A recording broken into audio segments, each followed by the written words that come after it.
नमस्कार, आदाब, सत श्री अकाल दोस्तों। मैं रजनी स्वागत करती हूँ आपका हमारे चैनल राजस्थान ज्ञान में। तो दोस्तों, आज है 23 अप्रैल और जैसे कि आप लोगों की भारी डिमांड थी कि मैं सिर्फ बोलती हूँ, तैयारी नहीं करवा रही हूँ। बहुत सारे लोग बोल रहे थे। तो दोस्तों, अभी 15 को मेरा इंटरव्यू जस्ट हुआ ही है, तो मुझे थोड़ा सा तो टाइम चाहिए था ना आगे की प्रिपरेशन करने के लिए, रणनीति बनाने के लिए। तो आराम आराम से चलेंगे। वैकेंसी अभी तो पहले आरएएस के इंटरव्यू होंगे, अभी जून तक कोरोना जाएगा, उसके बाद में देखते हैं क्या सिचुएशन हो। आज के पेपर में न्यूज़ भी आई है कि अगस्त से पहले कोई भी भर्ती होना पॉसिबल नहीं है। तो टाइम खूब है अपने पास, आराम आराम से चलेंगे। लेकिन जो भी पढ़ेंगे बहुत ही लेवल की चीज़ें, स्टैंडर्ड की चीज़ें ही पढ़ेंगे और ऐसे तैयारी करेंगे कि ज़िंदगी में दोबारा तैयारी नहीं करनी पड़े। तो यही मेरा मकसद रहेगा कि जो भी पढ़ाऊँ बहुत ही अच्छा पढ़ाऊँ, ताकि और कोई सोर्स पे डिपेंड नहीं रहना पड़े। तो दोस्तों, आज बेसिक चीज़ें लाई हूँ कि आरएएस की एग्ज़ाम होती क्या है। आज का लेक्चर उन बच्चों के लिए है जो 12th बाद में शुरू करना चाहते हैं आरएएस की प्रिपरेशन, 12th बाद से ही सोच रहे हैं कि ग्रेजुएशन के साथ साथ वो प्रिपरेशन के लग जाएं। तो जैसे तो ग्रेजुएशन के बाद में ही करोगे, लेकिन अभी से अगर खाका दिमाग में होगा, खींच के रखोगे कि क्या हमें पढ़ना है, क्या चीज़ों पे ज़्यादा जोर देना है, तो वो ही आगे हमें बहुत हेल्प करेगा। जैसे ग्रेजुएशन अपनी होती है, उसके बाद में इस फील्ड में हम बहुत जल्दी आगे बन सकते हैं, आगे आ सकते हैं। तो सभी बच्चे जो नई तैयारी स्टार्ट कर रहे हैं, एक नॉर्मल सा एक ड्राफ्ट है उन सभी के लिए कि कैसे आरएएस की एग्ज़ाम होती है। सबको पता है दोस्तों आपको कि आरपीएससी जो है हमारी आरएएस की एग्ज़ाम कंडक्ट कराती है। और जैसा कि रूल है, जैसे कि यूपीएससी की एग्ज़ाम होती है, वैसे ही हर साल आरपीएससी की एग्ज़ाम होने का रूल है। लेकिन सरकार है भाई, कुछ भी हो सकता है। तो यहाँ पे कोई भी चीज़ प्रॉपर नहीं चलती है। तो 2010, 11, 12 इनमें फिर भी आरपीएससी की एग्ज़ाम लगातार हुई थी, 2009 में भी हुई थी। लेकिन उसके बाद से दोस्तों 2013 में हुई है। 2013 के बाद में वैकेंसी आई थी। 2013 वाला पेपर हुआ, फिर उसमें घपला हो गया, पेपर लीक हो गया, उसकी पोस्टपोन्ड होके वो वैकेंसी की मेंस और प्री होके वो लगभग 2016 में शायद ख़त्म हुई, जहाँ तक मुझे याद है। फिर 2016 में वैकेंसी आई थी दोस्तों, और उसके बाद में 2018 में वैकेंसी आई है। तो आप मान सकते हो 13 से 20 के बीच में अभी तक सिर्फ 3 वैकेंसी आई हैं। और मेरी तो पहली एडवाइस तो यह रहेगी कि आप सिर्फ आरएएस के भरोसे ही नहीं रहें, क्योंकि हमने जिस स्टेट में जन्म लिया है वहाँ पे वैकेंसीज, खासकर इस क्षेत्र की वैकेंसी तो बहुत डिले होती हैं। मैंने ये गलती करी थी कि मेरा एक ही ड्रीम था आरएएस बनना, और इस चक्कर में मैंने बहुत सारा टाइम गंवा दिया। सिर्फ 3 वैकेंसी आई हैं, 3 में मैंने 2 बार मेंस दी थी, लेकिन मैं पास नहीं हो पाई। ये थर्ड मेरा अटैम्प्ट था, जिसमें इंटरव्यू है, जो भी आपको पता है अभी लटका पड़ा है। तो बहुत साल ख़राब हो गए इस बीच में। फिर बहुत बाद में जाके मैंने सोचा सेकंड ऑप्शन होना चाहिए। तो आप सब लोगों को पहली सलाह यही रहेगी कि अगर आप आरएएस बनना चाहते हैं तो भी आप प्लीज़ एक सेकंड ऑप्शन लेके चलिए, बीएड कर लीजिए या फिर कुछ भी अदर सोर्स आप लेके चलिए, ताकि अगर वैकेंसीज लेट हों तो जैसे मेरा साथ हुआ है, या फिर बहुत सारे मेरे जैसे बहुत सारे मेरे कलीग हैं जो बेरोज़गार हैं। मेरे को तो चलो मिल गई जॉब, लास्ट में मिली बट मिल गई, लेकिन बहुत सारे लोग बेरोज़गार हैं इसलिए क्योंकि सिर्फ उन्होंने आरएएस की प्रिपरेशन करी है। ऐसा नहीं है वो इंटेलिजेंट नहीं है, बहुत इंटेलिजेंट हैं, लेकिन वैकेंसीज इतनी स्लो चल रही हैं कि उनका कुछ हुआ नहीं है। तो सबसे पहले दोस्तों एक अदर ऑप्शन प्लीज़ लेके चलिएगा अगर पॉसिबल है तो। अगर आप बीए बाद में ही तुरंत ही एग्ज़ाम की तैयारी कर रहे हैं, और हो सकता है मैं भी अभी आरपीएससी ने बहुत सारे सुधार भी किए हैं, तो हो सकता है आने वाली वैकेंसीज टाइम पे आएँ, टाइम पे पूरी हों, यही उम्मीद भी रहेगी और दुआ भी रहेगी। तो चलिए शुरू करते हैं। देखो, आरपीएससी करवाती है, हर साल होने का नियम है, लेकिन हर साल अभी तक हुई नहीं है। आगे हो जाए तो कह नहीं सकते हैं। 3 चरण होते हैं, आप सबको पता है। पहले प्रीलिम्स होती है, फिर आरएएस मेंस होती है, फिर इंटरव्यू होता है। पहले प्रीलिम्स अपन को पास करनी पड़ती है। प्रीलिम्स पास करने के बाद में जो प्रीलिम्स में पास होते हैं, लाखों बच्चे बैठते हैं, लेकिन 10 से 12 या 15 हज़ार के लगभग प्रीलिम्स में पास करते हैं, मेंस के लिए पास करते हैं, तो फिर मेंस में पास होते हैं। और मेंस में लगभग हर साल जैसे 1000 पोस्ट है तो 3 गुना पास करते थे। जैसे 3000 बच्चे इंटरव्यू के लिए कॉल किया, लेकिन इस बार उन्होंने 1.9 गुना बच्चों को ही इंटरव्यू के लिए कॉल किया है। ये भी आरपीएससी पे खुद पे डिपेंड है कि कितने गुना इंटरव्यू के लिए बुलाने हैं। ये सिर्फ आरपीएससी निश्चित करेगी कि जैसे कि 1000 पोस्ट है तो उनको 2 गुना बुलाने हैं, तो 2000 बच्चों को पास करेगी, 3 गुना बुलाने हैं, 3000 को पास करेगी ये आरपीएससी की इच्छा पे डिपेंड करता है। तो ये दोस्तों 3 चरण होते हैं, पहले हम प्री पास करेंगे, फिर हम मेंस पास करेंगे और फिर हम इंटरव्यू पास करेंगे और फिर हम प्रॉपर एसटीएम या हमें जो भी सीट मिलती है वो हम बनेंगे, ऑफिसर बनेंगे। ये सबसे बड़ी पोस्ट है हमारे राजस्थान का, सबसे बड़ा ऑफिसर होता है, बहुत ही प्रतिष्ठा की नौकरी है। यूँ कहें कि राजस्थान में सबसे प्रतिष्ठित पद जिसका होता है वो है दोस्तों एसटीएम, आरएएस ऑफिसर जो होता है उसका सबसे प्रतिष्ठित पद होता है। तो सबका सपना होता है कि सबसे जो बड़ी नौकरी है मैं उसमें जाऊं, तो राजस्थान की अगर सबसे बड़ी नौकरी हमें देखनी हो तो वो आरएएस है। तो दोस्तों आरएएस 2019, 20 और 21 है ना, अभी तक जो हमारी वैकेंसी चल रही है वो 2018 वाली चल रही है। तो 2019 की पेंडिंग है, 20 की पेंडिंग है और अभी 21 आ गई। उम्मीद है कि 21 में वैकेंसी आ जाएगी जैसे ही हमारी जो प्रक्रिया पूरी होगी, और हो सकता है हमारी प्रक्रिया पूरी होने से पहले ही विज्ञप्ति आ जाए आरएएस की, क्योंकि बोल रहे हैं विज्ञप्ति तैयार है। और इस बार दोस्तों 20 तक का अनुमान था कि 1200 से ज़्यादा पोस्ट आएंगी, हमारी तो 1000 के लगभग ही है, 1200 से ज़्यादा पोस्ट आएंगी। लेकिन अभी 2021 भी ऐड हो गया, तो हो सकता है दोस्तों 1200 से 1500 के बीच में पोस्ट आए, तो सुनहरा अवसर होगा आने वाले बच्चों के लिए, क्योंकि इतनी पोस्ट बहुत मुश्किल से मिलती हैं। ये आपके लिए गुड लक है, क्योंकि 3 साल से कोई वैकेंसी आई नहीं है, तो अब आएंगी तो वैकेंसी मतलब पोस्ट की भरमार होगी दोस्तों। तो बहुत ही सुनहरा अवसर आप लोगों को मिलेगा तैयारी करने के लिए। तो ये हो गई वैकेंसीज़ की बात। अब चलते हैं आरएएस प्री की तरफ।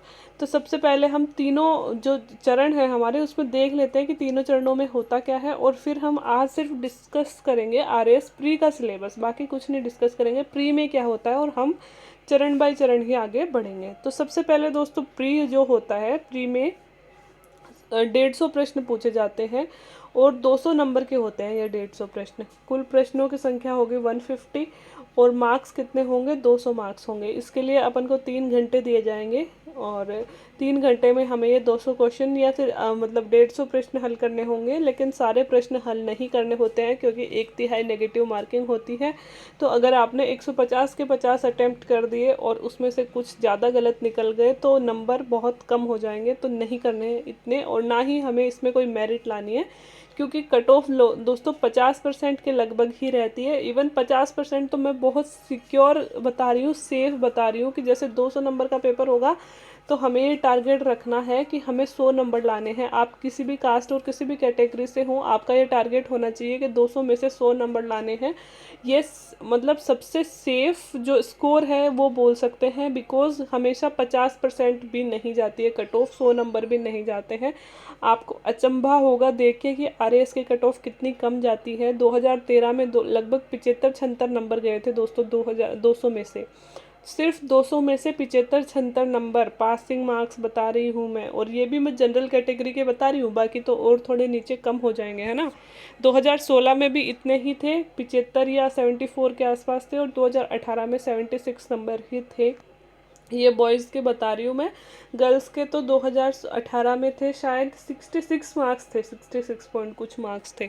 तो आप सोच रहे होंगे कि बहुत इजी एग्ज़ाम है यार, इतने कम, मतलब आप सोचिए कि शायद 41 या 42, लेकिन आपको इतना नहीं सोचना है कि इतना ही, क्योंकि 3 साल वैकेंसीज़ का गैप रह चुका है दोस्तों। बच्चों ने भरपूर तैयारी करी है, कंपटीशन टफ होने वाला है, पेपर हार्ड आता है। तो हमें टारगेट करना है कि 200 में से कैसे भी करके हमें 100 नंबर तो लेने ही लेने हैं। तो टारगेट अभी से 100 बनाओगे तो कम से कम 85 से 90 के बीच में स्कोर आपका बन जाएगा, और वो सबसे सेफ स्कोर होगा कि इतने नंबर अगर आप 200 में से स्कोर कर रहे हो तो अगले दिन से ही मेंस की तैयारी शुरू कर दो। क्योंकि बहुत सारे बच्चे गलती करते हैं कि प्री का पेपर दे दिया और वो बाउंड्री लाइन पे हैं, क्योंकि पेपर तो दोस्तों कट ऑफ तो हमें मतलब कि हमें आते ही पता चल जाती है। जैसे ही हम पेपर दे के आते हैं 2 घंटे के अंदर अंदर बहुत सारे कोचिंग्स की आ जाती है, और हम अपने क्वेश्चन जोड़ लेते हैं, हमें पता चल जाता है कि 70 से 75 के बीच में नंबर बन रहे हैं। और बहुत सारे बच्चे बाउंड्री लाइन पे होते हैं और वो गलती कर बैठते हैं कि जब तक रिजल्ट नहीं आता है वो मेंस की तैयारी शुरू नहीं करते हैं। और यही सबसे बड़ा माइनस पॉइंट हो जाता है। जो बच्चे मेंस की तैयारी अगले दिन से ही शुरू कर देते हैं वो उनसे 3 महीने आगे जा चुके होते हैं, क्योंकि 2 या 3 महीने लग ही जाते हैं। 2 महीने तो मिनिमम मान के चलिए इंटरव्यू वो मेंस का प्री का रिजल्ट घोषित होने में। तो वो बच्चे 2 महीने में इतने नोट्स बना चुके होते हैं, आप उनसे 2 या 3 महीने पीछे हो जाओगे। तो कोशिश कीजिए दोस्तों कि 200 में से 100 नंबर आप लेके आएँ। और 100 नंबर जहाँ मतलब 100 नहीं तो 100 का अगर हम टारगेट अगर बड़ा रखते हैं तो हम बड़ा ही अचीव करते हैं, है ना। तो ये मैं मेरे पर्सनल अनुभव से बता रही हूँ दोस्तों, क्योंकि मैंने भी यही टारगेट किया था कि मैंने 200 में से 100 नंबर चाहिए ही चाहिए, कैसे भी करके चाहिए। और मैं आपको मेरी रियलिटी बताती हूँ, मेरी मैथ्स बहुत कमज़ोर है। हाँ, मेरी रीजनिंग अच्छी है, मैं रीजनिंग के सारे अटैम्प्ट भी कर देती हूँ, लगभग सही भी कर देती हूँ, बट मेरी मैथ्स अच्छी नहीं है और प्री में मैथ्स आती है। तो जिनके मैथ्स है ना दोस्तों, जो इंजीनियरिंग बैकग्राउंड से हैं, उनके लिए बहुत अच्छा है। उनके लिए रीजनिंग और मैथ्स इजीली वो स्कोर भी कर सकते हैं, और 20-25 जो क्वेश्चन आते हैं वो उनके पढ़े ही आते हैं वो नंबर तक। तो उनके लिए प्री बहुत हार्ड नहीं होता है।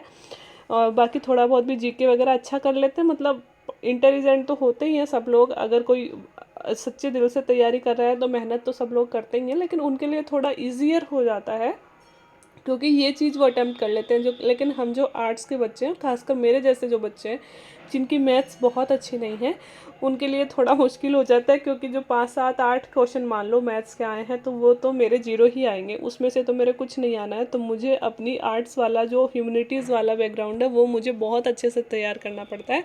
तो हमारे लिए दोस्तों 100 नंबर स्कोर करना थोड़ा मुश्किल हो जाता है, लेकिन कोशिश करना है, टारगेट हमेशा बड़ा ही रखना है। 200 नंबर में से 100 नंबर सेफिएस्ट स्कोर अपन को लेके चलना है। आप ये देख सकते हो लगभग इतनी कट ऑफ रही है। तो बहुत कोई मुश्किल काम नहीं है प्री पास करना, लेकिन एक तरह से देखिए जब आप पेपर देखोगे तो आपको लगेगा यार थोड़ा तो मुश्किल है, लेकिन पढ़ने वालों के लिए दोस्तों कुछ भी मुश्किल नहीं होता है। तो बहुत अच्छे से अगर हम बहुत एक स्टैंडर्ड की बुक पढ़ रहे हैं और एक अच्छी तैयारी हम कर रहे हैं, और वो कहते हैं ना स्मार्ट स्टडी अगर हम लोग कर रहे हैं, तो हम बहुत अच्छे से ये स्कोर अचीव कर सकते हैं। और मैं आपकी ज़रूर हेल्प करूँगी इस लक्ष्य को पाने में।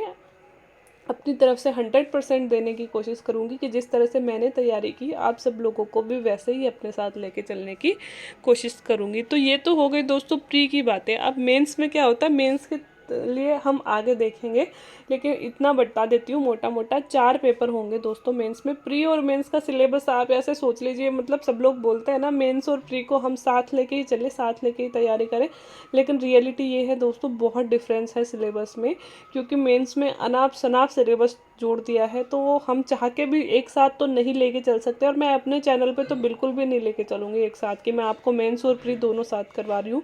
पहले हम प्री से ही तैयारी स्टार्ट करेंगे और मेंस में अलग से ही पढ़ाऊँगी, क्योंकि प्री और मेंस प्री में हम फैक्ट्स पे ज़्यादा ध्यान देंगे, और आंसर राइटिंग थोड़ा मतलब आंसर राइटिंग अभी नहीं करेंगे, इतना मतलब टाइम भी नहीं है। लेकिन जो बच्चे सेल्फ तैयारी कर रहे हैं, क्योंकि मैं अपना बताती हूँ कि मैंने तैयारी शुरू कर दी थी प्री, क्योंकि जब जैसे अभी जो हालत है ना दोस्तों, अभी वैकेंसी भी नहीं आई है और हमारे पास टाइम भी बहुत है, लेकिन हमारे पास लक्ष्य है सिर्फ आरएएस, है ना। सेम वैसी ही हालत मेरी थी 2018 में। मैंने 2017 मतलब तैयारी तो मैं 2013 से कर रही हूँ, लेकिन 17 में मैंने जैसे कि 18 के एग्ज़ाम के लिए तैयारी करती थी, तब ना वैकेंसी थी ना कुछ और। तो मैं क्या करती थी, सारे दिन नोट्स बनाती रहती थी। और किस चीज़ के नोट्स, मेंस के नोट्स। अब आप मेंस के नोट्स कैसे बनाएंगे वो मैं आपको अगले वाले वीडियो में बताऊंगी। यहाँ हम प्री पे ध्यान देंगे, ठीक है। और ये गारंटी रखिए दोस्तों कि जैसे हम प्री का सिलेबस पूरा करेंगे, मेंस के मेरे पास नोट्स भी पड़े हैं। अगर मैं सफल होती हूँ, इतने दिन नहीं बताऊंगी, क्योंकि अगर मैं सफल होती हूँ दोस्तों तो मैं आप लोगों से शेयर करने लायक रहूँगी कि हाँ मैंने सही लेवल की तैयारी करी है, मेंस मैंने बहुत अच्छे नंबर से पास किया है, तो मैं आप लोगों को गाइड करूँगी। अन्यथा मैं खुद को इस लायक नहीं समझती हूँ कि मैं आप लोगों को गाइड कर सकूँ। तो अगर मेरा सिलेक्शन होता है मेंस में अच्छे नंबर से, तो मैं आपको मेरे नोट्स अपने साथ आपके साथ शेयर करूँगी और आपको गाइड भी करूँगी कि आप लोग भी इस तरह से तैयारी करें। लेकिन हाँ, प्री जैसे मैंने 3 बार पास की है, तो प्री के लिए मैं आपको बहुत अच्छे से गाइड कर सकती हूँ। तो अभी हम प्री का लेके ही चलेंगे, अकेले प्री की ही तैयारी करेंगे। हाँ, लेकिन करंट अफेयर्स अपन साथ साथ लेके चलेंगे, मेंस के लिए भी और प्री के लिए भी। उनका मैं आपको मेंस में भी करंट अफेयर्स बहुत ज़्यादा योगदान देते हैं और प्री में भी देते हैं ना, तो वो अपन दोनों साथ साथ लेके चलेंगे। तो दोस्तों मेंस की जहाँ बात है, मेंस में 4 पेपर होंगे, हर एक पेपर 200-200 नंबर का होगा। और दोस्तों एक सबसे बड़ी चीज़ होती है, एक दिन में 2 पेपर होते हैं, है ना। एक पेपर होता है 3 घंटे का और दूसरा पेपर 3 घंटे का। एक दिन में 6 घंटे लिखना होता है और इनके बीच में शायद 2 या 3 घंटे का गैप होता है। आई थिंक 3 घंटे का गैप था हमारे, जून में पेपर थे हमारे।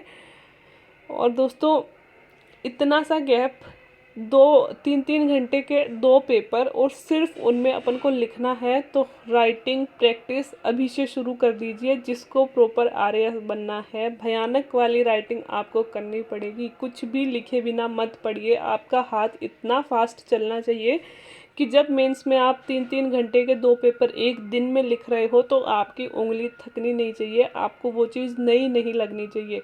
बहुत सारे लोगों के साथ यही गलती होती है, यार लिख देंगे क्या जा रहा है, यार लिख देंगे क्या जा रहा है, 3 ही तो घंटे लिखना है। भाई साहब 3 घंटे नहीं, पहली बात तो 6 घंटे लिखना है, और दूसरी बात लिखना प्लस सोचना भी है, ठीक है। और सोचना प्लस उससे पहले की प्रेशर भी होती है, बहुत रातों तक हम जागे भी होते हैं, वो नींद भी होती है। और मे भी हमारी जिस तरह की एग्ज़ाम थी 25 और 6 जून को, भयानक गर्मी, सरकारी स्कूलों की हालत आप समझते हो, पंखे भी नहीं चलते हैं वहाँ पे।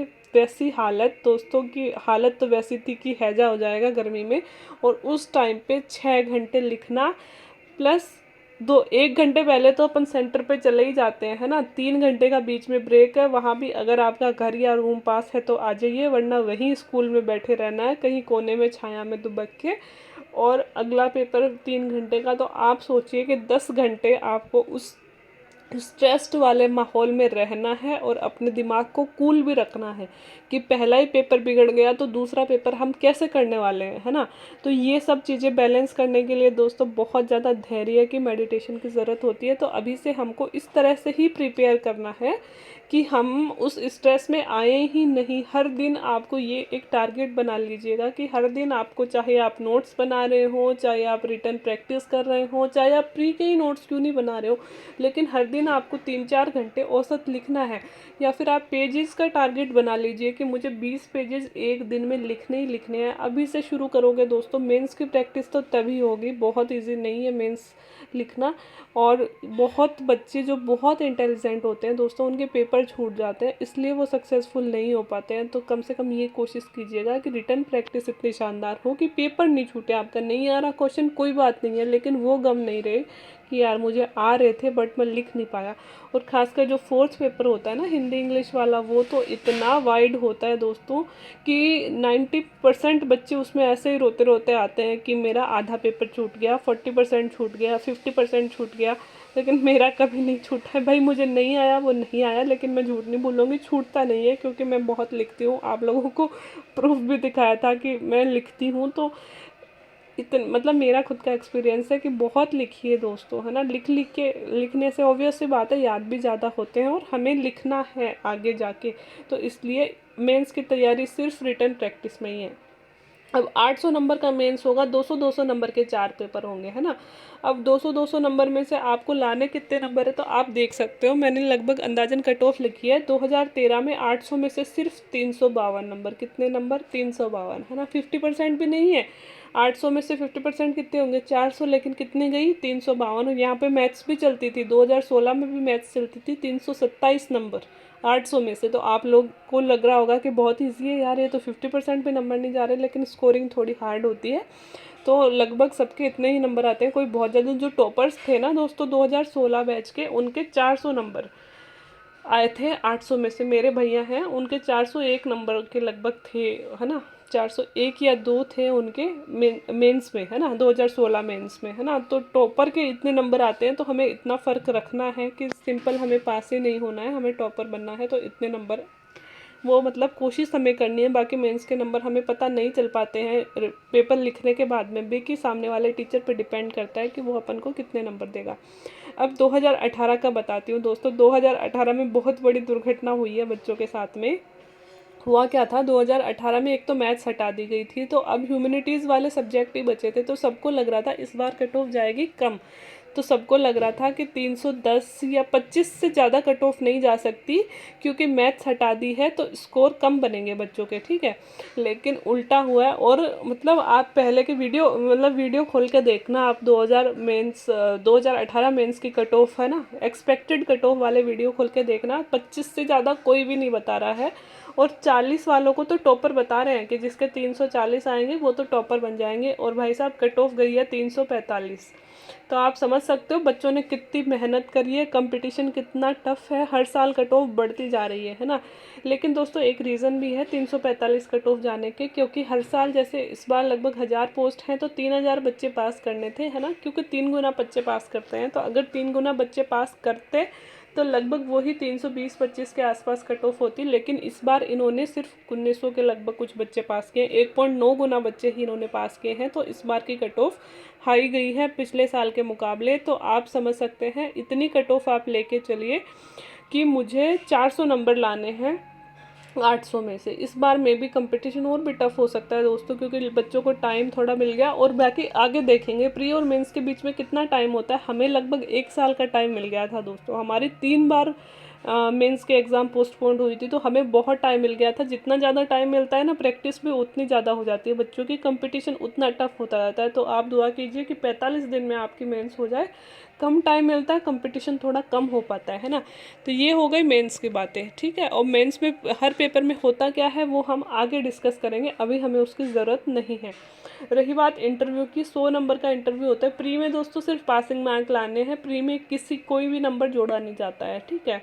अब जो जुड़ते क्या हैं, 800 नंबर इसके और 100 नंबर का इंटरव्यू में दोस्तों एकेडमिक्स वगैरह कुछ नहीं देखा जाता, उन पे डिपेंड करता है। हाँ ये ज़रूर है कि राजस्थान का बच्चा है और मतलब मेंस पास करके आए तो लगभग मुझे लगता है 40-45 के आसपास नंबर वो बेसिक देते ही देते हैं। फिर बाकी अपनी परफॉर्मेंस पे डिपेंड करता है कि अपन कैसा दे के आए हैं। शायद 45 से कम नंबर उन्होंने किसी के नहीं दिया आज तक, जहाँ तक मैंने लोगों से सुना है और पढ़ाया देखा भी है। तो 45 से नंबर कम तो नहीं दिए, है ना। फिर बाकी अपनी परफॉर्मेंस पे डिपेंड करता है कि हम किस तरह से क्या कहते। तो हैं कि एकेडमिक्स के नंबर भी जुड़ते हैं, लेकिन ऐसा कोई बेसिक नियम नहीं है कि भाई हमने इतनी परसेंट बनाई है तो ये नंबर जुड़ेंगे। मेरी जानकारी में तो नहीं है, अगर हो तो मुझे इतना पता नहीं है। तो 100 नंबर का इंटरव्यू, तो दोस्तों 800 नंबर की मेंस और 100 नंबर का इंटरव्यू, ये दोनों 900 नंबर में से हमारे कितनी कट ऑफ आएगी, ये दोनों जुड़ के बनते हैं हमारी मेरिट। और इस मेरिट के आधार पर दोस्तों पोस्ट होती है टोटल लगभग 29-30 पोस्ट होती है आरएस में, जिसमें राजस्थान मतलब एसडीएम होता है, अकाउंट सर्विस होता है, आरपीएस होता है, कोऑपरेटिव सर्विस होता है ना। ये सारी चीज़ें होती हैं। ये तो होती है मेन पोस्ट, लगभग 15-16 तो होती है मेन और 15-16 होती है अलाइड पोस्ट, है ना। तो मेन तो जिनके अच्छे नंबर आते हैं उनको आरएस मेन बना दिया जाता है और बाकियों को अलाइड ऑफिसर बना दिया जाता है ना। लेकिन ऑफिसर ही होता है, चाहे आप तहसीलदार बनिए वो भी शानदार पोस्ट है, चाहे आबकारी विभाग में जाएं वो भी शानदार है। मतलब ऑफिसर ही होता है दोस्तों। आप रहोगे ऑफिसर ही, कमांड पोस्ट पे ही रहोगे, चाहे आप किसी भी पद में जाइए, है ना। तो ये हो गई दोस्तों बात। अब सबसे पहले ये तो पैटर्न हो गया कि भाई ये 3 चरण है और 3 चरणों में क्या क्या पूछा जाता है। अब मेरा तो सबसे बड़ा गुरु मंत्र यही है कि सबसे पहले जैसे अभी हम प्री से ही स्टार्ट करेंगे, तो आप प्री का सिलेबस याद कर लीजिए। जब तक सिलेबस नहीं याद होगा कुछ नहीं हो सकता। हमें पता ही नहीं है जब कि हमें पढ़ना क्या है, तो देखेंगे कि क्या। तो सबसे पहले ज़रूरी है सिलेबस याद करना, ठीक है। तो सिलेबस मैं आपको अभी दिखाती हूँ कि सिलेबस में है क्या, और उसके बाद में ज़रूरी है दोस्तों कि तैयारी करने से पहले सबसे पहले अपना सिलेबस देखें, हर एक चीज़ को ध्यान से पढ़ें कि क्या है अपने सिलेबस में, और उसके बाद में देखें दोस्तों आरएएस प्री की तैयारी करने से पहले पुराने पेपर उठाइए, 4-5 सालों के बहुत सारी गाइड मिल जाती हैं पुराने पेपर्स की, वो देखिए और उसमें पैटर्न देखिए कि कैसे क्वेश्चन पूछे जा रहे हैं, सॉल्व भी कीजिए। तैयारी शुरू नहीं की उससे पहले एक पेपर सॉल्व करके देख लीजिए कि कैसे क्या पूछा जा रहा है ना। आपको पता चल जाएगा पैटर्न कि आप किस लेवल पे हो, अभी आप कितने क्वेश्चन सॉल्व कर पा रहे हो, कहाँ तक आपको आगे जाना है। तो एक बार सिलेबस देख लीजिए बहुत अच्छे से, फिर आप देख लीजिए प्री के पुराने पेपर। ठीक है, अब मैं आपको एक बार सिलेबस दिखाती हूँ दोस्तों। ये मैंने आरपीएससी के साइट से ही लिया है, इसलिए 2018 का सिलेबस है, सिलेबस यही रहना है, नहीं बदलेगा। तो जनरल नॉलेज और जनरल साइंस इस पेपर का नाम है। 200 मार्क्स का होता है, 3 घंटे होते हैं, 150 क्वेश्चन इसमें आते हैं और 1/3 इसके नेगेटिव मार्किंग होती है गलत करने पर। ये मैंने आपको बता ही दिया। ठीक है, अब सिलेबस में दोस्तों हमें पढ़ना क्या है, मोटे मोटे सब्जेक्ट। अब आपको दिखेगा तो बहुत वाइड, ये देखिए आपको ऐसे दिखेगा यार कितना सारा सिलेबस है, कुछ नहीं है, बहुत सिंपल सा सिलेबस है। वो मैं आपको भी बता देती हूँ कि इसमें तो बहुत अच्छा है कि एक एक चीज़ लिख रखी है। हिस्ट्री के नाम पे हमें सारी हिस्ट्री नहीं पढ़नी है, इन्होंने जो लिख रखा है वही पढ़ना है ना। सबसे इम्पोर्टेंट पार्ट है दोस्तों राजस्थान, राजस्थान की हिस्ट्री, राजस्थान की ज्योग्राफी, राजस्थान का कल्चर, राजस्थान के ट्रेडिशन, राजस्थान में सब कुछ हमको पढ़ना है। हमें आरएस बनना है तो राजस्थान को रटना है ना।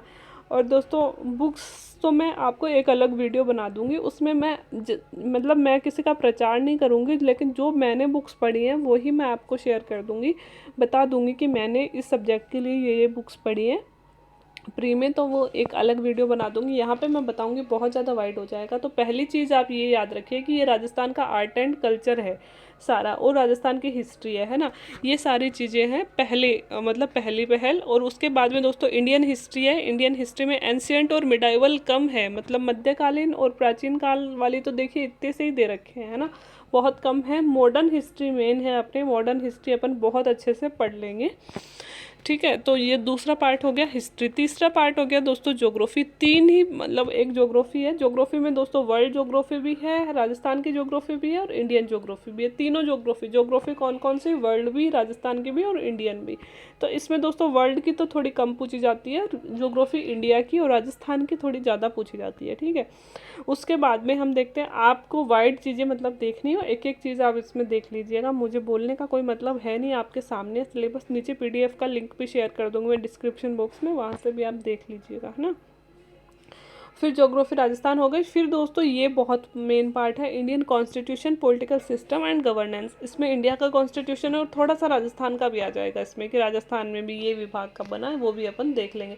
तो ये दोस्तों पॉलिटी है हमारी, पॉलिटी पूरी, पॉलिटी बहुत इंपॉर्टेंट है हमारे लिए। तो मैं अभी आगे आपको बताऊंगी कि कौन से पार्ट में कितने क्वेश्चन बनते हैं लगभग आसपास। अभी 3-4 जो वैकेंसीज हुई हैं उसमें कितने कितने क्वेश्चन कौन से पार्ट्स में से बने हैं, वही पार्टों पे हम लोग जोर देंगे, बाकी थोड़ा बेसिक पढ़ेंगे अपन। ठीक है, तो ये पॉलिटी हो गई।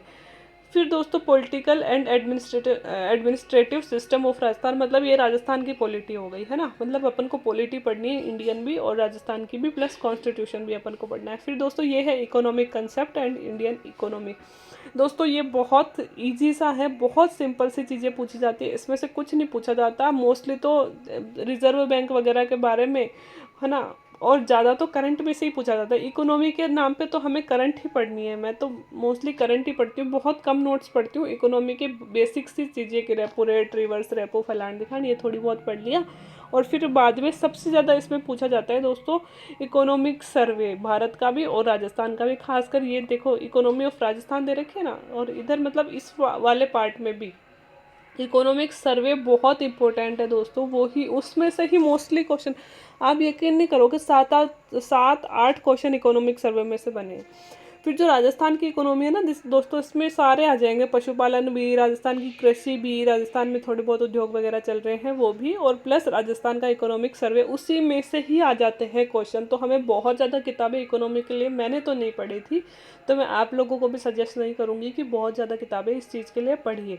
फिर साइंस एंड टेक्नोलॉजी, इसके लिए दोस्तों थोड़े से प्रॉपर नोट्स, मतलब थोड़े बहुत नोट्स नहीं पूछते हैं वैसे इतने नोट्स में से। इकोनॉमी साइंस एंड टेक में से भी दोस्तों ज़्यादातर तो करंट में से ही पूछ लेते हैं, फिर भी सिलेबस में जो लिखा हुआ है उसके अकॉर्डिंग हम लोग चलेंगे। और आगे थोड़ी सी इसमें साइंस भी है, थोड़ी सी बायोडाइवर्सिटी भी है ना, सब कुछ है, तो वो भी थोड़ा थोड़ा हम देख लेंगे।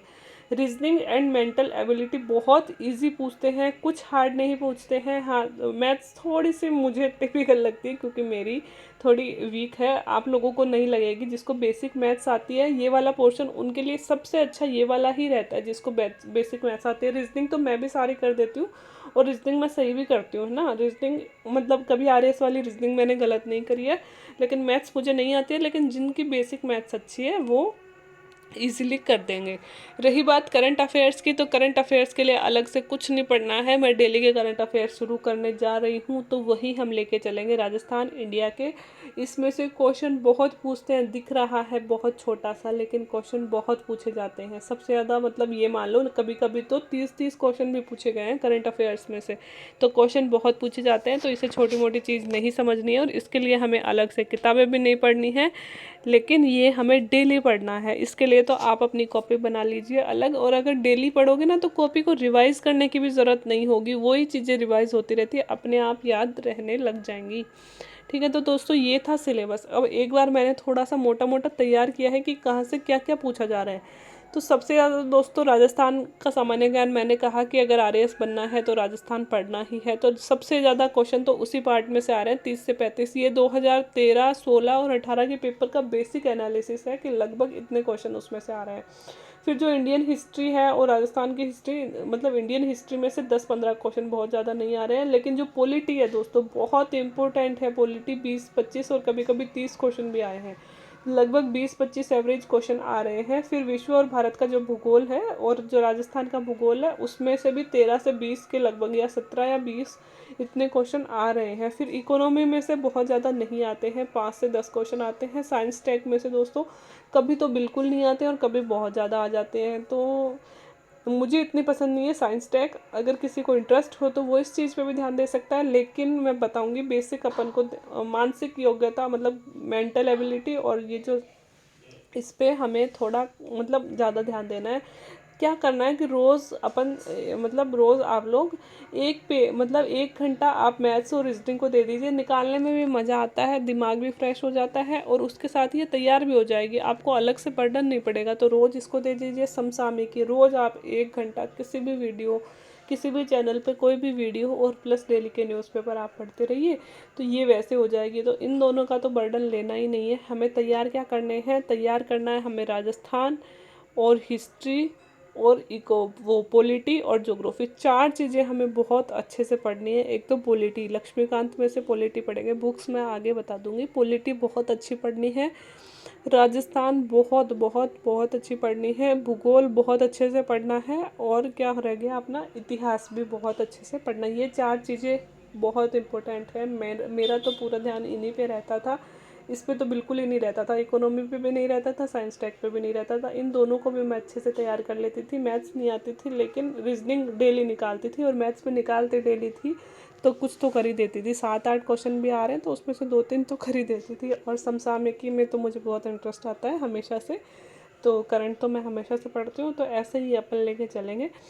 तो उम्मीद है दोस्तों की वीडियो से बहुत मदद मिलेगी एक ड्राफ्ट बेसिक खींचने में कि कैसे हमको आगे चलना है और कैसे हमको तैयारी करनी है। एक नेक्स्ट वीडियो जो आएगा वो बुक्स का आएगा, और वो किसी का प्रचार नहीं होगा, सिर्फ मैंने जिन बुक्स में से तैयारी करी है, जिन नोट्स में से तैयारी करी है, उन्हीं का डिस्क्रिप्शन मैं आपको दूंगी।